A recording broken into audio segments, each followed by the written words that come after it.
Februari 16 mwaka 2022, jijini Brussels nchini Ubelgiji, lilikuwa mwenyeji wa mkutano wa kihistoria baina ya aliyekuwa makamu mwenyekiti wa Chadema wakati huo Tundu Lissu, ambaye ndiye mwenyekiti wa chama hicho kwa sasa, na Rais Samia Suluhu Hassan. Wakati picha za wawili hao wakitabasamu baada ya kuonana zilipoanza kusambaa mitandaoni, Tanzania ilipumua. Nchi ilikuwa imevimba na mkutano ule ukachukuliwa kama mojawapo ya mkutano muhimu katika ujenzi wa demokrasia changa ya taifa la Tanzania. Ikulu ilitoa taarifa rasmi ya mkutano huo iliyoeleza kwamba aliyeomba mkutano huo alikuwa ni Lissu, ambaye wakati huo alikuwa akiishi Ubelgiji kutokana na hali ya kisiasa iliyokuwepo Tanzania wakati huo. Lissu mwenyewe alitoa taarifa ya mkutano huo, ambapo alitaja mambo matano aliyomuomba Rais Samia kupitia mkutano huo. Mambo hayo yalikuwa ni kuachiwa kwa aliyekuwa mwenyekiti wa Chadema Freeman Mbowe, kuruhusiwa kwa mikutano ya hadhara nchini, yeye Lissu kulipwa stahiki zake za kibunge alizolipwa, kuhakikisha usalama wake endapo atarejea nchini, na mwisho kabisa kuanza kwa mazungumzo kuhusu katiba mpya. Ni muhimu kujua muktadha wa mkutano huo wa Lissu na Samia. Hii ilikuwa ni mara ya kwanza kwa wawili hawa kukutana tangu rais alipomtembelea Lissu hospitalini Nairobi baada ya tukio baya la kupigwa risasi lililotokea Septemba 2017. Imeelezwa kwamba siasa za Tanzania zilikuwa zimevurugika kwenye utawala wa Rais Magufuli, na Lissu hakuwa mwanasiasa pekee Mtanzania aliyeamua kuishi ughaibuni kuokoa maisha yake. Wenzake wengine ni Godbless Lema na Ezekiel Wenje, na wengine walikuwa pia wamekimbia nchi. Nchi ilikuwa imevimba, na falsafa ya R4 ya Rais Samia Suluhu Hassan ilikuwa ni nguzo ya maridhiano iliyoangazia mazingira ya kisiasa yaliyokuwepo Tanzania wakati huo. Katika historia ya kisiasa Tanzania tangu kurejea kwa mfumo wa vyama vingi, hakuna kipindi kilichoonyesha matumaini ya kisiasa kama kile kilichoshuhudiwa mwanzoni mwa utawala wa Rais Samia Suluhu Hassan. Kwa falsafa ya R4, hasa nguzo ya maridhiano, Rais Samia alijitokeza si kama tu mrithi wa utawala wa awali, bali kama kiongozi aliye tayari kusikiliza, kuelewa na kushughulikia majeraha ya kisiasa yaliyotokana na miaka ya migawanyiko. Lakini nini kilichofuata baada ya Lissu kukutana na Rais Samia Brussels? Katika andiko lake, Kamwaga amesema, mwaka mmoja baada ya mkutano ule, hali ilikuwa imebadilika. Hoja zote 5 zilizoibuliwa na Lissu kupitia mkutano ule zilitekelezwa na serikali ya Rais Samia. Mikutano ya hadhara iliruhusiwa, kesi ya Mbowe ilimalizwa, Lissu alilipwa mafao yake, yeye na wenzake walirejea nyumbani, na serikali ilikubali mazungumzo ya katiba mpya kupitia kikosi kazi kilichoongozwa na Profesa Rwekaza Mukandala. Kamwaga anasisitiza kwamba Rais Samia alitimiza mambo yote 5 ambayo Lissu aliyaomba katika mkutano ule. Kama mwanafunzi wa kudumu wa masuala ya maridhiano na katika moja ya masuala ambayo anajifunza kila siku, Kamwaga anasema ni muhimu kufahamu ni nani na wakati gani anapaswa kuanza mchakato wa maridhiano. Katika mazingira ya Tanzania ambako CCM kina nguvu ya kina, ushawishi kwenye mihimili mingine ya dola, anayetakiwa kufanya jitihada za maridhiano ni upinzani, kwa sababu bado havina nguvu ya umma kulazimisha watakacho. Ndio sababu kitendo cha Lissu kuomba kuonana na Rais Samia na kuzungumza walichozungumza kina maana kubwa katika dhana nzima ya kutafuta maridhiano. Kwa mkutano ule na maridhiano, Samia alipata sifa kwa kukubali kuonana na hasimu wake kisiasa, huku Lissu akipata fursa ya kutetea chama chake, watu wake na demokrasia ya vyama vingi nchini. Lakini muktadha wa kukwama kwa maridhiano ulikuwaje?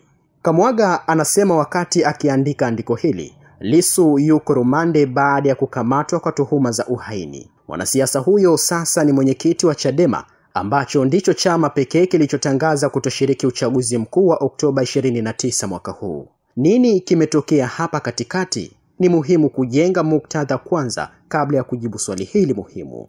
Kamwaga anasema katika andishi la kitaaluma lililoandikwa na maprofesa watatu, Nish Chisman, Matias Bianchi na Jennifer Sear, na kuchapwa Julai mwaka huu katika jarida la Journal of Democracy, wasomi hao wameeleza ugumu wa kuirejesha nchi katika demokrasia baada ya kuwa imevurugwa na mtawala aliyetangulia. Katika utafiti wao katika mabara ya Afrika, Amerika Kusini na Ulaya, wasomi hao wamebaini kwamba kimsingi kati ya mwaka 1990 na 2022, asilimia 90 ya viongozi waliojaribu kurejesha nchi zao walau zilipokuwa kabla ya utawala usiojali demokrasia wameshindwa kufanya hivyo. Rais Samia aliingia madarakani baada ya utawala wa hayati Magufuli ambao Kamwaga anadai kuwa haukujali misingi ya kidemokrasia. Akina Cheeseman wamejenga hoja kwamba tatizo kubwa la watawala wa aina ya Magufuli ni kwamba hata wakikaa madarakani kwa muda mfupi, hawa wanaacha athari zinazodumu kwa muda mrefu. Katika andiko hili, Kamwaga ametoa mfano akirejelea nchi ya Brazil kwamba miaka 4 ya utawala usiojali demokrasia wa Jair Bolsonaro ulivuruga kabisa misingi. Aliingiza wanajeshi zaidi ya 400 kwenye nyadhifa za umma, akaweka chawa wake kwenye nyadhifa za kugawa haki na kulinda demokrasia na kuondoa wale waliokuwa waaminifu kwa umma na demokrasia. Matokeo yake ni kwamba mabaki ya Bolsonaro yanaendelea kumsumbua Rais Lula da Silva hadi sasa. Kila mabadiliko makubwa anayotaka kufanya yanakutana na spana za masalia ya Bolsonaro, na kwa bahati mbaya Lula hawezi kuvunja taratibu kuwaondoa masalia hao. Ni rahisi kutumia mfano wa Brazil kujua nini ambacho Rais Samia alikumbana nacho alipoingia madarakani baada ya kifo cha Magufuli. Hata kama ilikuwa na nia njema, ilikuwa ni mtihani mkubwa wa kupambana na masalia ya Magufuli ndani ya CCM, serikalini na kwenye vyombo vya dola. Katika mazingira ya namna hii, ili maridhiano au mabadiliko ambayo Rais Samia alitaka kuyafanya yafanikiwe, Kamwaga anasema kulikuwa na umuhimu wa kuungwa mkono na wadau wa nje ya mfumo, kwa maana ya vyama vya siasa vya upinzani, asasi za kiraia na wadau wengine. Lakini nini hasa kilitokea? Hatua ya kwanza ilikuwa kwa Chadema kugomea kushiriki katika kikosi kazi kilichoongozwa na Mkandala.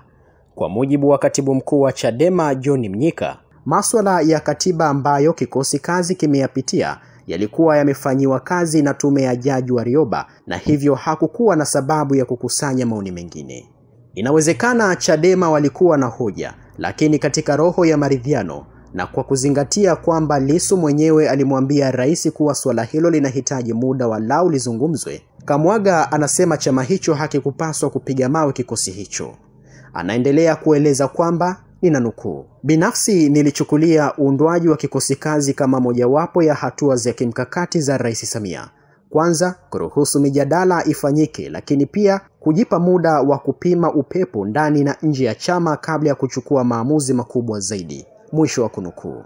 Kamwaga anaendelea kueleza kwamba Chadema iliwahi kupitia katika mtihani kama huo huko nyuma. Wakati wa utawala wa Rais Jakaya Kikwete iliundwa tume ya Warioba kwa ajili ya kutazama suala zima la mabadiliko ya kikatiba. Rais Kikwete alimteua aliyekuwa mjumbe wa kamati kuu ya Chadema, marehemu Profesa Mwesiga Baregu, kuwa kwenye kamati ile. Baadhi ya vigogo wa Chadema walimtaka Baregu ajiondoe kwenye kamati ile kwa maelezo kwamba haitakuwa na jipya lolote. Baregu alijibu kwamba suala la katiba ni la nchi, na kuwa endapo akiambiwa achague kati ya chama chake na taifa lake, yeye atachagua taifa lake. Kwa bahati mbaya, Chadema ya 2022, Kamwaga anasema haikuwa tena na mtu wa kutazama mambo kwa picha ya Baregu.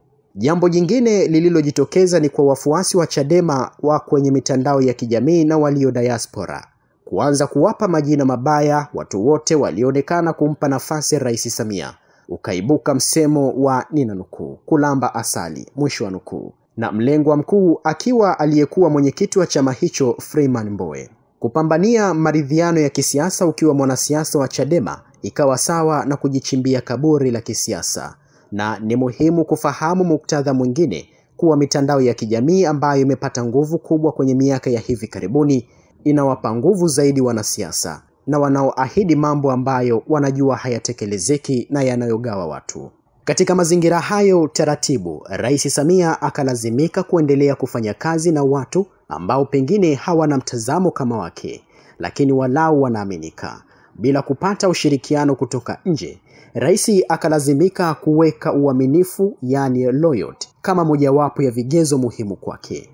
Anasema ni imani yake kwamba jambo kubwa kuliko yote lililobadili mwelekeo na maridhiano ni kile kilichotokea kwenye mijadala na mchakato wa kampuni ya DP World kupewa kazi ya kuendesha bandari ya Dar es Salaam mnamo Oktoba mwaka 2023. Takwimu zinazojulikana sasa zinaonyesha kwamba ufanisi katika bandari ya Dar es Salaam umeongezeka. Mapato yamefikia kiwango cha rekodi na taarifa za karibuni zinaonyesha malengo ya muda mrefu kufikiwa hata kabla ya wakati. Ingawa sasa faida za DP World zinaonekana, serikali ya Rais Samia na rais binafsi alishutumiwa vikali na makundi matatu ambayo yaliungana pamoja. Wanaharakati wa mitandaoni walihusishwa na Chadema, baadhi ya asasi za kiraia ambako hadi viongozi wa dini anadai walihusika. Anasisitiza kwamba anaelewa kuwa suala la mkataba wa DP World linakwenda mbali zaidi kuliko faida na ufanisi wa bandari. Jambo pekee ambalo hadi sasa anapata taabu kulifahamu ni kwa jinsi gani makundi haya yaliungana kwa pamoja kupinga mkataba kwa namna ambayo ilipasua nchi kuliko kuijenga. Kamwaga anasema kwa namna Rais Samia alivyoingia madarakani, makundi haya ndiyo yalitakiwa yawe nguzo kwake ili kukabiliana na masalia ya mtangulizi wake ambayo nayo hayakuwa yanataka mabadiliko. Na ijulikane kuwa jambo alilotaka kufanya ni mfumo mgumu ambao katika wakati 10 wanaojaribu kufanya 9 wanashindwa, kwa mujibu wa utafiti wa akina Cheeseman. Mashambulizi yalitokea wakati huo, ndiyo ya kuwa msomari wa mwisho kwenye jeneza la maridhiano ambalo bado anaamini halijazikwa bado. Ni kundi hilo hilo lililoungana wakati wa DP World ndilo pia lilimuunga mkono Lissu kwenye kampeni yake ya kuwa mwenyekiti wa Chadema. Baada ya Freeman Mbowe, upepo ule ule dhidi ya Samia, maridhiano na nguvu ya makundi ukamwangusha Mbowe ambaye alikuwa ni muumini wa maridhiano na ambaye kama asingesakamwa na kukashifiwa kwa kulamba asali, labda angeafikisha maridhiano mahali. Ni kundi hilo hilo la wanaharakati wa mitandaoni, diaspora na wafuasi wa Lissu ndio hatimaye wameamua Chadema isishiriki katika uchaguzi wa mwaka huu. Kwa mujibu wa John Mrema, aliyekuwa kiongozi wa Chadema sasa akiwa amehamia Chauma, dhamana ya no reforms no election, yaani hakuna mabadiliko hakuna uchaguzi, iliyojadiliwa katika vikao vya juu vya chama kikiwemo kile maarufu cha Makueni Kenya, si sawa na kile kinachotekelezwa na chama hicho hivi sasa.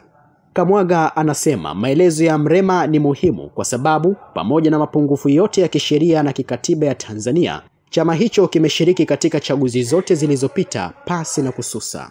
Hata hivyo, Kamwaga anadai kwamba tatizo haliwezi kuwa watu kuendelea kutekwa na kupotea, kwa sababu anazodai kuwa ukiangalia takwimu matukio haya yalikuwa mengi zaidi mwaka 2020 kuliko sasa, na bado Chadema akilishiriki katika uchaguzi ule.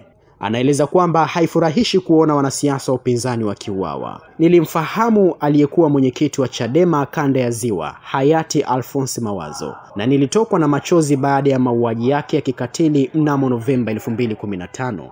Pamoja na mauaji hayo, Chadema kilishiriki katika uchaguzi uliofuata. Mwisho wa kunukuu. Katika hitimisho, Kamwaga anasema maridhiano yamekwama kwa sababu yanahitaji pande zote. Wakati Lissu alipoanza mpira kwa kumtafuta Rais Samia kule Brussels, mwenyekiti wa CCM alicheza mpira. Walau kuna ushahidi wa hatua alizochukua kujibu maombi ya Lissu.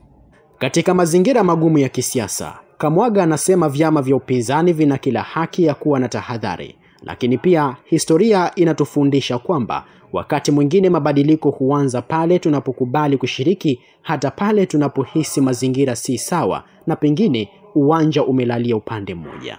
Maridhiano ya kweli yanahitaji ujasiri wa kushiriki mezani, si ukamilifu wa mazingira, ameeleza Kamwaga. Lakini pia anasisitiza kwamba tatizo ni kwamba Chadema wamekataa kucheza mpira na ndiyo sababu hali imefikia hapa. Kama tunataka kurejea tulipokuwa 2022, ni lazima mpira uchezwe na pande zote mbili. Kama taifa, ameeleza kwamba hatuwezi kuendelea kubaki mateka wa kihistoria ya migawanyiko. Ni wakati wa kutazama mbele kwa macho ya matumaini. Mwandishi wa uchambuzi huu ni mwanahabari mwandamizi ambaye ni msomi wa masuala ya maridhiano ya kisiasa katika siasa za Afrika, Ezekiel Kamwaga.